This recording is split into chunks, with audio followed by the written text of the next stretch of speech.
There are some secrets that shouldn't exist. Imagine discovering that the house you live in has a hidden basement, and someone is already living inside it. The end of summer brings a unique kind of dread, where the final moments of warmth are stolen by chilling, unexplained events. Tonight, 3 people share their disturbing stories of what was waiting for them in the season's final days. For Maya, an offer to house sit for her older sister was supposed to be a welcome escape.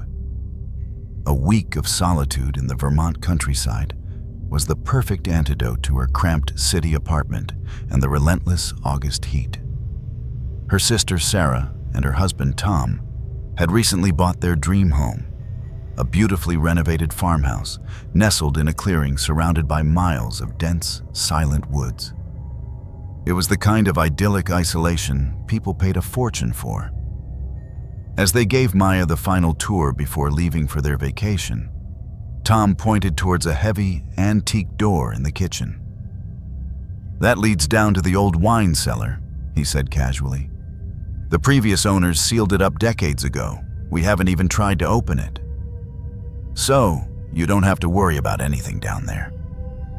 The statement was so definitive, so matter-of-fact, that Maya accepted it without a second thought. The first day was peaceful. Maya worked on her graphic design projects, took the family's golden retriever, Gus, for long walks in the woods, and enjoyed the profound quiet of the countryside. But as night fell, the house seemed to change. The charming old building began to feel less like a cozy retreat and more like an old, sleeping creature, its timbers groaning with secrets. It was on the second night that Gus began to act strangely. He would repeatedly walk over to a large, decorative rug in the center of the living room, lower his head, and let out a low, guttural growl that vibrated deep in his chest. His nose twitched, sniffing intently at the floorboards as if trying to identify a scent that Maya couldn't detect. She tried to call him away, but he would just look at her, whine softly, and then return to his vigil over the rug. Later that night, long after she had gone to bed, Maya was woken by a sound. It was faint at first, almost imperceptible, but it was steady. A soft, rhythmic creak, creak, creak. It sounded like an old rocking chair, moving back and forth in a slow, deliberate cadence. And it was coming from directly beneath the living room floor. Her mind immediately went to what Tom had said. The cellar is sealed. She told herself it was just the house settling, the old wood contracting in the cool night air. But the sound was too consistent, too metronomic to be random. It had a purpose. After what felt like an hour, it finally stopped, leaving a silence that felt heavier and more menacing than the noise it replaced. The next night, it happened again. The same slow, steady creaking from below. But this time, something else was added to the symphony. A faint, dry whisper seemed to accompany the rocking. It was too muffled to make out any words, just a soft, sibilant hiss that rose and fell with the motion of the unseen chair. This time, Gus refused to even set foot in the living room after the sun went down. He lay in the hallway, his head on his paws, his eyes fixed on the entrance to the room, a low growl occasionally rumbling in his throat. Maya felt a knot of cold fear tighten in her stomach. She piled blankets against her bedroom door and slept with the lights on. By the fourth night, the sounds had escalated into something impossible to ignore. The rocking and whispering were now punctuated by a soft but distinct tapping. Tap, tap, tap, tap. It was the sound of a fingernail, or perhaps something harder, rapping gently against the underside of the floorboards, directly beneath the rug where Gus had been so transfixed. It felt like a summons, like something was trying to get her attention. She knew she couldn't spend another night huddled in her room, terrified of sounds she couldn't explain. She had to know what was down there. With Gus whining nervously from the hallway, Maya walked into the living room and knelt beside the large rug. Her hands shook as she gripped the edge and pulled. It was heavy, but it moved, revealing the dark, aged wood of the floorboards beneath. And there, in the center of the floor, was something that made her blood run cold. A trap door. It was old, made of the same dark wood as the rest of the floor, with a rusty iron ring set into its surface. It wasn't sealed. There was no padlock, no modern hardware, nothing to suggest it had been secured at all. Her heart hammering against her ribs, she hooked her fingers through the iron ring and pulled. The door was heavy and resisted at first, but then it swung open with a deep groan. A wave of cold, musty air washed over her, a smell of damp earth, decay, and something else, something faintly sweet and cloying. She fumbled for her phone, turned on the flashlight, and pointed it into the abyss. The beam cut through the darkness, revealing a narrow set of stone steps leading down into a small, dirt-floored cellar. And in the middle of the small room, bathed in the cold light of her phone, sat a wooden rocking chair. It was empty, but it was moving. It rocked back and forth, slowly, gently, as if its occupant had just gotten up moments before she opened the door. Her flashlight beam trembled as she scanned the rest of the room. On the floor, next to the still-moving chair, was a strange, circular arrangement of objects. There were small animal bones, shards of colored glass, and dozens of tiny, crudely made dolls woven from twigs and twine. It looked like some kind of bizarre, ritualistic shrine. She was so captivated by the grotesque scene that she almost didn't hear it. A faint sound from upstairs. The sound of the front door of the house creaking open. She hadn't locked it. Pure, unadulterated panic seized her. She slammed the trapdoor shut, the sound echoing through the silent house. She scrambled to pull the heavy rug back over it, her movements clumsy and frantic. She ran. She didn't look back, didn't stop to think. She flew into the guest bedroom at the end of the hall, slammed the door, and twisted the lock. She pressed her back against it, her breath coming in ragged, terrified gasps. She tried to call her sister, but there was no cell service. Then she heard the footsteps. Slow, heavy footsteps crossing the living room floor above the cellar. A pause, and then the unmistakable sound of the heavy rug being dragged across the floor again. A long, agonizing silence, followed by the deep, groaning sound of the trapdoor being opened once more. Someone had come back, or perhaps someone had been invited in. Maya spent the rest of the night huddled in a closet, listening to the faint, muffled sounds of movement from the living room, too terrified to even cry. She never saw who it was. The next morning, when the sun finally streamed through the windows, the house was silent. The rug was back in place. The trapdoor was closed. There was no sign that anyone had been there. When Sarah and Tom returned, they were horrified. They swore they had no idea the cellar was accessible. A little digging into the town's records revealed a chilling story. The family who had owned the house before them had an elderly aunt who suffered from severe dementia. She had vanished from the property years ago and was presumed to have wandered into the woods and perished. They never found a body. Was it her, living in secret in that forgotten room beneath the house all these years? Or was it something else entirely? And the person who entered the house that night? Was it the cellar's inhabitant returning? Or was it a guest they had been waiting for? Maya never went back to the house. She couldn't shake the image of that rocking chair, moving on its own in the darkness, or the sickening thought of what, or who, had been living just a few feet beneath her as she slept. Sometimes the danger isn't hidden beneath your house. Sometimes it's sitting in plain sight on the side of the road, waiting patiently for someone to stop. For a pharmaceutical delivery driver like Mark, the back highways of Nebraska were a second home. He knew every curve, every crumbling grain silo, and every lonely farmhouse that dotted the vast, flat landscape. His route was a meditation in monotony, a blur of endless cornfields baking under the late summer sun. In the first week of September, the air still held the heavy heat of August, but there was a subtle shift, a crispness in the early morning that hinted at the coming autumn. It was on one of these quiet Monday mornings that he first saw the minivan.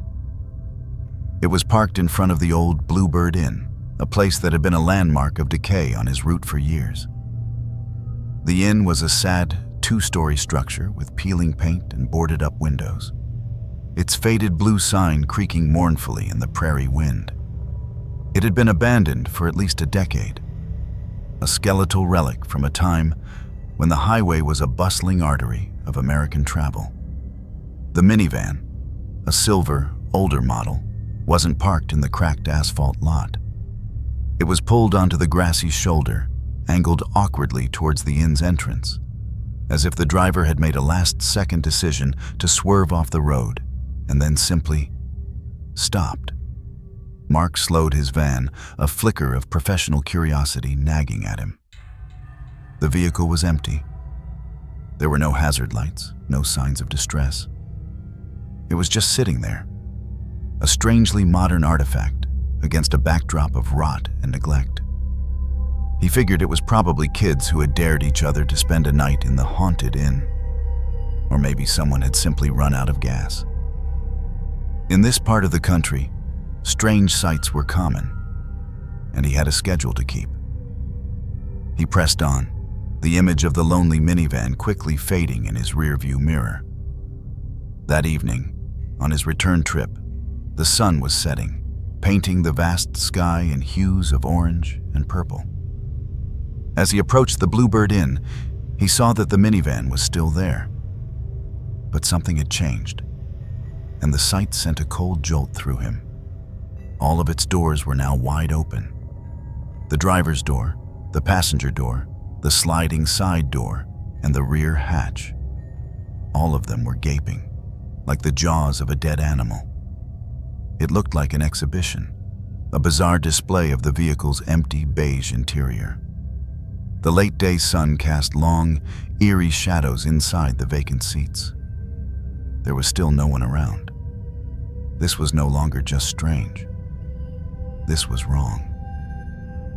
A deep, instinctual alarm bell began to ring in Mark's mind. He drove another mile down the road until he got a bar of cell service and dialed the sheriff's office. He reported what he saw, his voice steady but laced with an urgency he couldn't quite explain. The dispatcher sounded bored, but she took down the information and promised to send a deputy to check it out. Mark hung up, a lingering sense of unease settling over him. The next day, the minivan was gone. Mark felt a small sense of relief, assuming the authorities had handled it. But a few days later, a small article buried in the back of the local newspaper caught his eye. The headline was simple: "Family missing on vacation." It detailed the disappearance of a couple and their 2 young children, last seen traveling through the state. Their vehicle, a silver minivan, had been found abandoned on a rural highway. Mark's blood ran cold. He knew, with absolute certainty, that it was the same minivan. He couldn't shake it. The image of the car with all its doors open haunted him.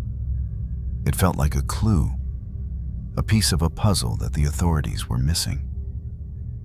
That weekend, he found himself driving back out to the Bluebird Inn.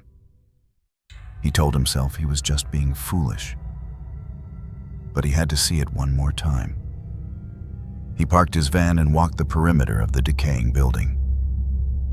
The air was heavy with the smell of dust and mildew. As he circled to the back, he noticed one of the plywood boards covering a ground floor window was loose. The nails had rusted through, and it hung slightly ajar. Driven by a compulsion he didn't understand, he pried it open and peered into the darkness within. The room was a cavern of shadows and decay. Dust motes danced in the single shaft of light filtering through the gap he'd created.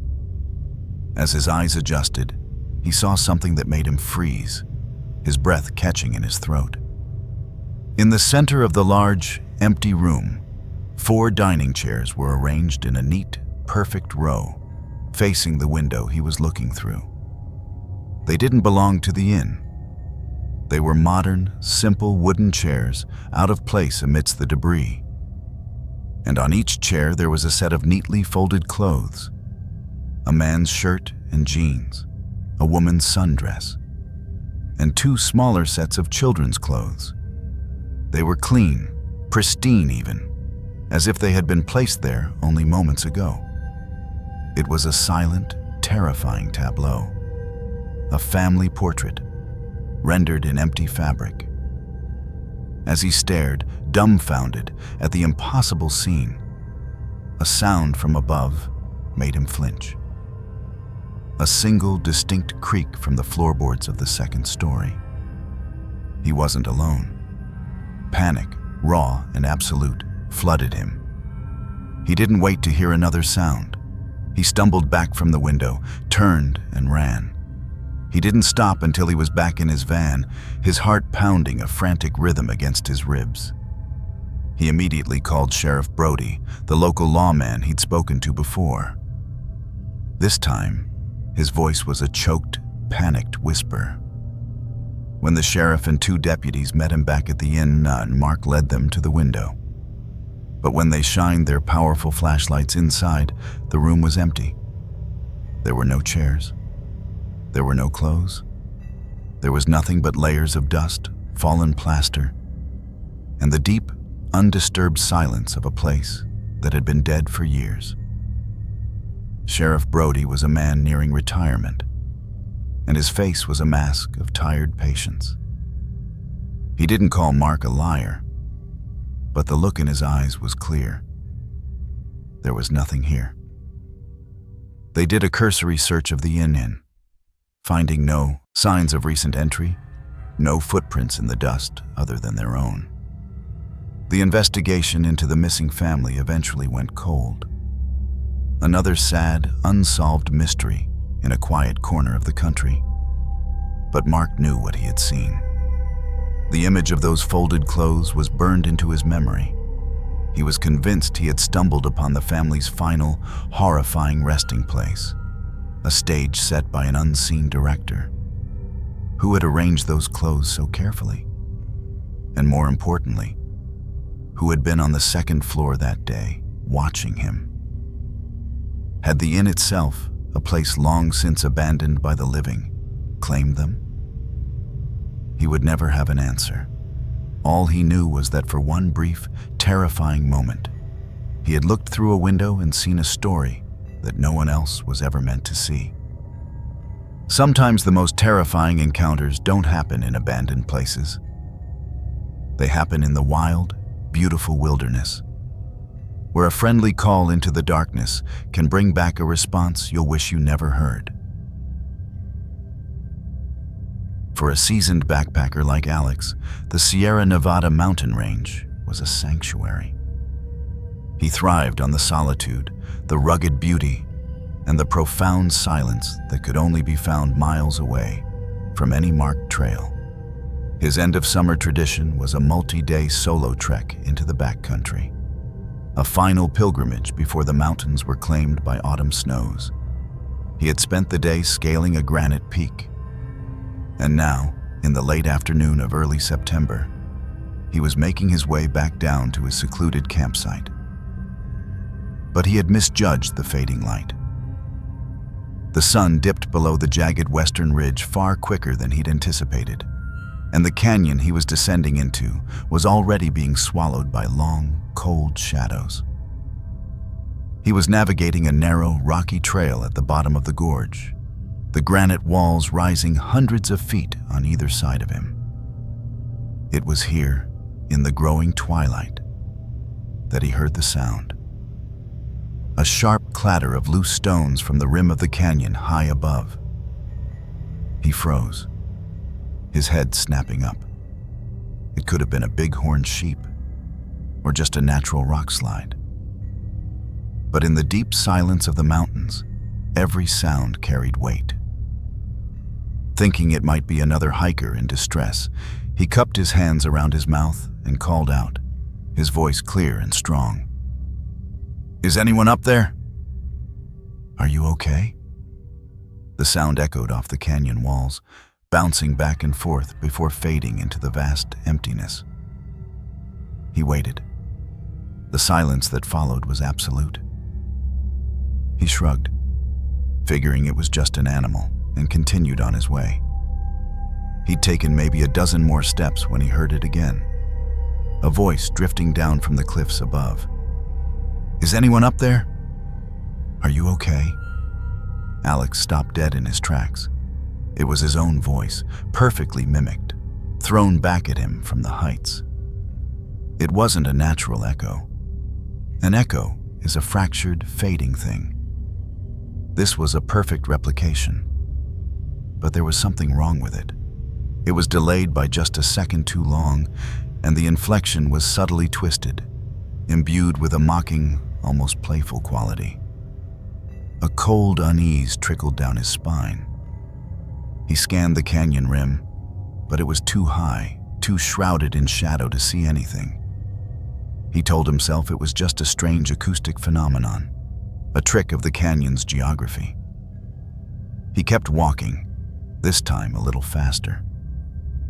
A few minutes later, testing the air, he called out again, a single word this time.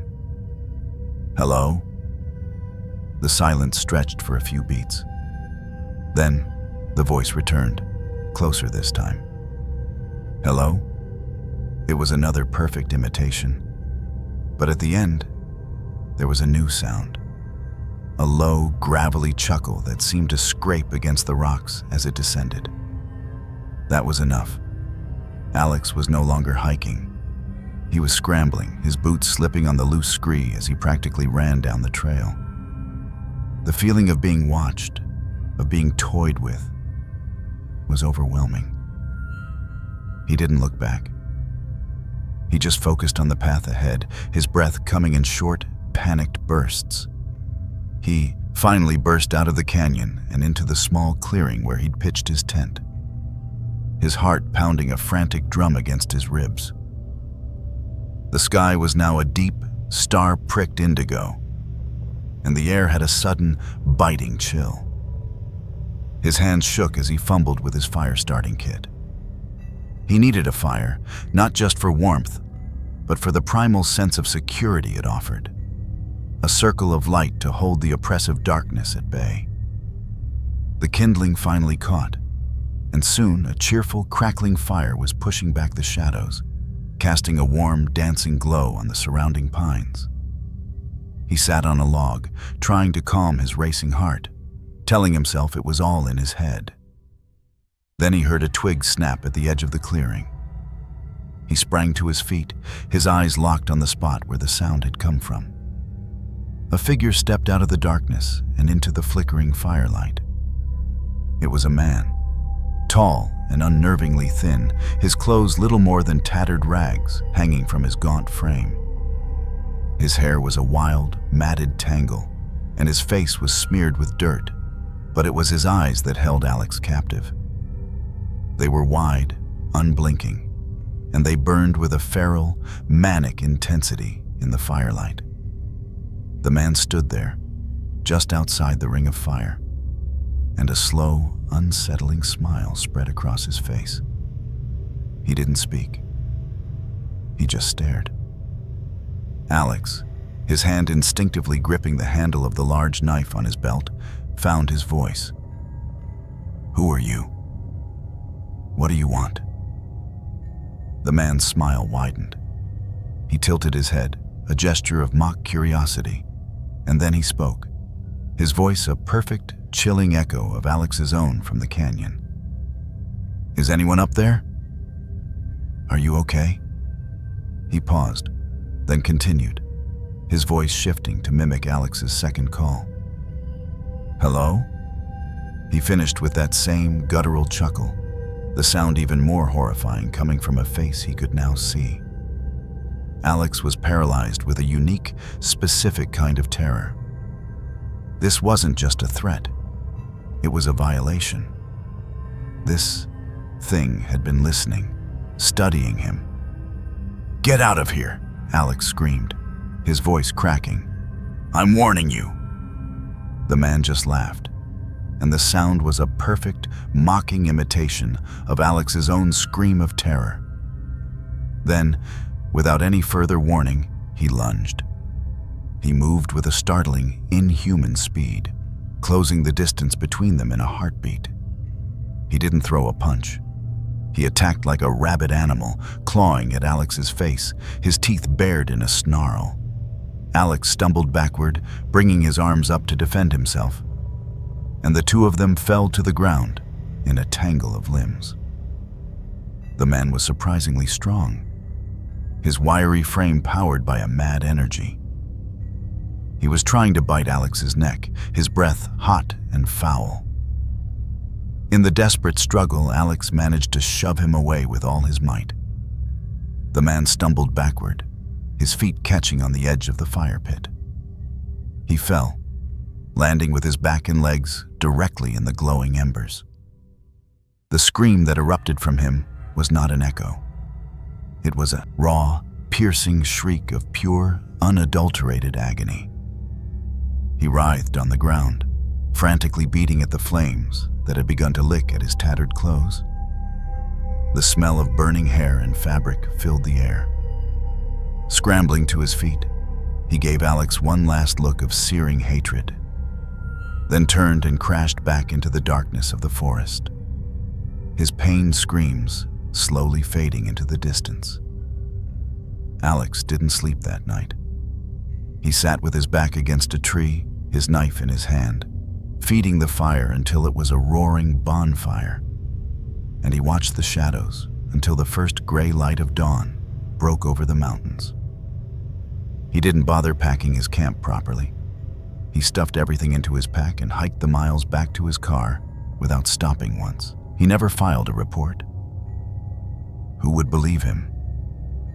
The story of a man who echoed voices from a canyon wall and attacked like a beast felt like a hallucination, a fever dream born of altitude and solitude. But the deep, stinging scratches on his face and arms were real.